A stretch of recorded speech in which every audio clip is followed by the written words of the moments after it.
From where I started to where I've come, forced to oscillate between the real and surreal and let myself go numb. Had been on the go since the last 2 decades in a never-ending treadmill, on a roller coaster ride with both steep climbs and downhill. If it had been only about me, I would have stayed silent, but when it comes to my innocent kids, my emotions can turn violent. Everyone knows that a wounded deer leaps the highest when love and affection shown to you and your kids is totally biased. Why is it that if you disagree with someone, you must hate them, and right from their appearance to their choices, you have to strongly condemn?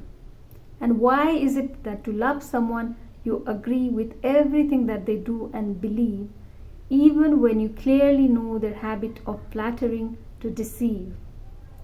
The dire need to be understood rather than judged exists in each of us, and my query was not something big enough to create a fuss.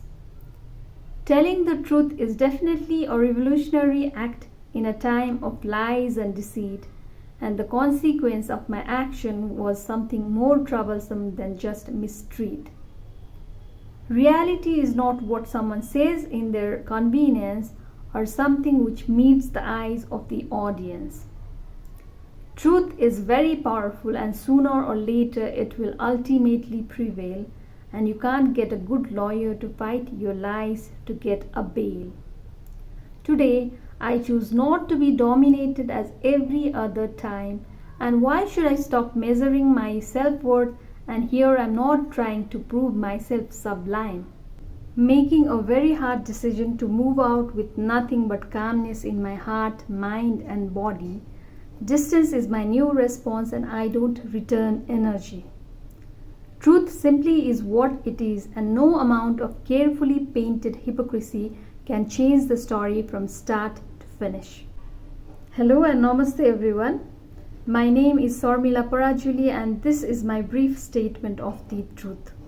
Someone might give another version of the story, and a third person still might want to give a twisted version.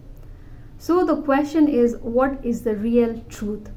Is that what you are told by someone, what your eyes see, what you've read in books, or is that what you watch on television, listen to on radios, or is it which is said by a political or spiritual leader, or said and proved by a scientist? The explanation about the truth and the illusion was very beautifully given by one of the greatest spiritual guru. He said, "Do not try to discover the nature of the truth by the exercise of your imagination. Do not manufacture truth in order to satisfy your inclinations, or hastily accept anything for the reason that it satisfies such inclinations.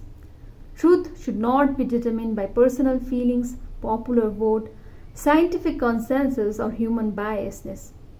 And I leave the rest for you guys to understand and decide for yourselves. Thank you very much.